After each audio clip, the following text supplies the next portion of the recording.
Switch 3 et Switch 5 qui du coup reprennent vraiment l'idée du format 2 en 1, détachable, avec clavier fourni et rétro-éclairé, et qui derrière sont et dont l'inclinaison est ajustable avec le trépied. D'accord.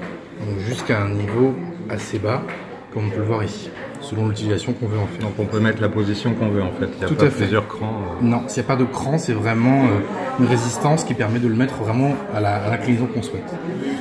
L'usage après évidemment il est sur l'aspect tactile, au doigt ou avec le stylet qui est fourni, ça c'est la nouveauté aussi par rapport aux gammes précédentes. Et on peut utiliser toutes les technologies que Windows développe autour de ce qu'ils appellent Windows Ink, avec tout ce qui est notamment Paint, Microsoft PowerPoint et toute une suite de logiciels qui apparaît et qui va continuer à apparaître sur vraiment les usages du stylet sur le tactile. Le produit en tant que tel, donc le Switch 3 est sur des bases de configuration en Celeron et en Pentium, avec après différents niveaux de RAM et de stockage. Ça démarre à combien? On est dans des zones de prix autour de 500 €, 550 €, 550 €. Avec le clavier et le stylet aussi. Avec clavier et stylet fourni. Sur le Switch 5, on est en haut de la gamme, on est sur des produits qui ne sont que en Cori. On a une résolution qui est plus haute, puisqu'on est en 2160 par 1440, quand là on est en Full HD 1920 classique. Ici, on a une technologie qui est très importante, qui est une technologie brevetée Acer, qui est ce qu'on appelle le Liquid Loop. C'est-à-dire qu'en fait, c'est un système de refroidissement liquide autour du processeur qui permet plusieurs choses. Ça permet au produit de ne pas chauffer, au produit de ne pas faire de bruit, puisqu'il n'y a pas tout le temps qu'effectivement une sorte de ventilateur qui doit refroidir la machine. Ça permet de conserver des performances toujours égales, puisque un produit qui chauffe a besoin de baisser en performance pour compenser la chauffe.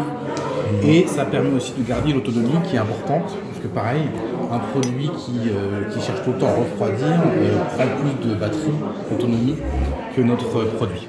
Donc quel que soit le processeur, en fait, il n'y a pas de ventilateur. Il n'y a pas de ventilateur. Liquid Loop. Voilà, exactement. Système de refroidissement liquide qu'on a développé chez Acer. On a aussi les nouvelles technologies de fingerprint et Windows Hello pour déverrouiller sa machine avec le doigt. Et puis donc, comme je vous le disais, le Windows Ink pour toute la partie tactile avec le stylet actif. Donc là, on est à plus de 1000 € sur le Switch 5. Ça commence à autour de 1100 €. Et donc, bien, je reprécise, mais avec le clavier qui est fourni. Et le stylet. Et le stylet. Et la résolution du Swift 3? C'est du 1920. 1920. L'autonomie est aussi meilleure sur ce disque, on est à 10h30 alors que là on est à 8h.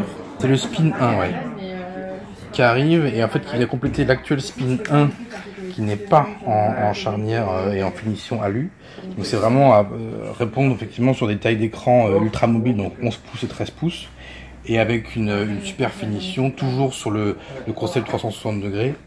Mais avec voilà une super finition et à l'intérieur entre le 11 et le 13 d'aller du Celeron jusqu'au Cori pour couvrir là aussi toute une gamme de points prix et d'utilisation et d'usage. Donc ça c'est le 11 pouces et ça c'est son grand frère en 13 pouces.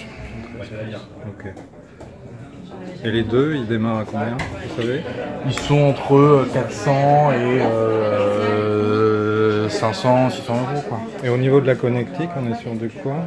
USB-C USB normal sur celui-ci, USB normal sur celui-ci, et celui-ci, USB normal aussi, ouais. et USB normal. Ah non, il y a un type C ici.